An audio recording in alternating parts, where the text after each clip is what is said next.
Pictures of children fighting to survive has defined a forgotten humanitarian crisis in Yemen over the past 9 years.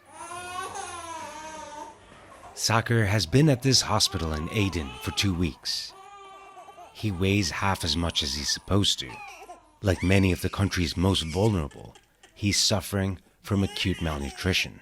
I felt very scared to see my child like this. He was constantly vomiting and had diarrhea. I thought he'd die, but thank God the doctors have helped him become better.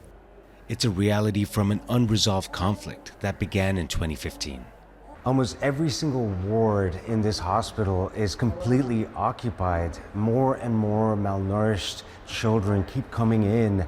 Doctors that we've been speaking to have been saying that these numbers are on the rise. It is expected that those cases will increase widely as long as the war conditions continue. And no doubt we will be facing more cases of malnutrition due to the worsening health and financial situations. With a teetering truce in place, the fighting in Yemen has subsided over the past 2 years. But the World Food Programme says nearly 2/3 of the country depend on food aid. Since December, aid distribution has been suspended in the northern parts of Yemen. Everything possible was done over the last year or so to avoid that kind of situation. But the reality is we care about the most vulnerable. And at a time when funding is going down, donor fatigue, it's very critical to focus assistance on the most vulnerable. In Hajjah, the displaced from Yemen's years of turbulence are worst hit.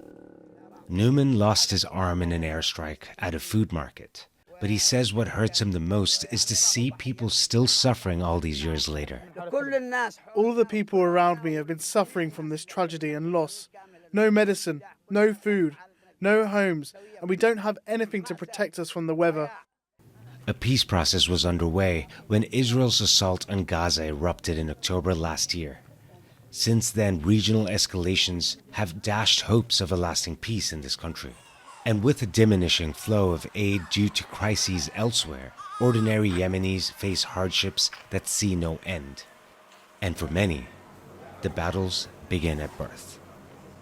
Rahul Radhakrishnan, TRT World, Aden and Hajjah in Yemen.